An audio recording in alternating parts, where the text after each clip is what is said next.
Well, let's talk to Nick. He's in Liverpool for us this afternoon. And one of the most disturbing aspects, not the only one, but one of the most disturbing aspects, Nick, seems to be the high suicide rate amongst young men that we're looking at here. Yes, the suicide rate amongst young men is highest in the northeast of England and the northwest, and that's why I've come here to Sefton Park Cricket Club in Liverpool to talk about a young man who used to come here week in, week out and play cricket, and his name was Alex Miller, and he was just 24 years old when he took his own life in December 2012, and that had a huge impact on his friends. And just to talk about what the impact was and what's happened since, I'm very pleased to say that I'm joined by Mark Boynes, who you were a friend of Alex, but you've gone on to sort of try and figure out what went wrong, but also to try and help prevent this kind of thing. Just tell me a little bit about Alex first. Yeah, well, Alex was the best trainer I've ever played with, the most enthusiastic player, someone who cricket was his most important part of his life, perhaps. And losing him as a teammate was devastating, but also as someone, as a companion, as a friend as well. The kind of emotions that we felt having lost someone, particularly to suicide, just the questions that keep coming back to us about what could we have done more, could we have helped and could we have been a better friend. Because you were aware that he had some mental health problems and you had spoken about it, you'd been asking him how he was, but still that didn't stop him from carrying out what he did.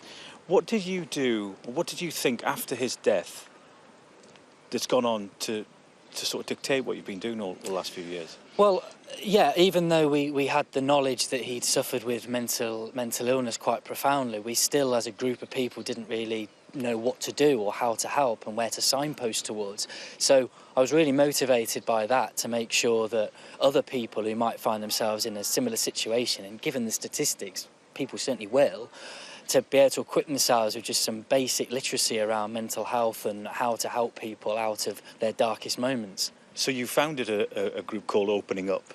What kind of work do you do? We visit cricket clubs to talk to them about promoting positive mental health. We can help them with their performance on one level, but also to help them in terms of the welfare of their club. And we aim to give people that education that we were lacking to be able to help them thrive mentally and in the rest of their life, but also to give them the access to the support that they need and to know where to find it. Now, one of the things I found from doing this story in the last 3 or 4 months, that funding was a real issue, especially for these smaller mental health organisations like yours. What funding have you had since you set up? We had a small grant from the National Lottery, which is now expired, but the work that we do costs very little. Travel expenses for those going off to do the sessions, some printing costs, etc. But apart from what we generate ourselves through kit sales and different events, there's nothing there to support it. So you could actually do with some proper funding? Yeah, I'd say if we got £1,000, we could see between 50 and 100 clubs to Wow. directly speak to them about this kind of issue. Well, let's hope someone's watching. Mark, thanks so much. We'll come back to you later.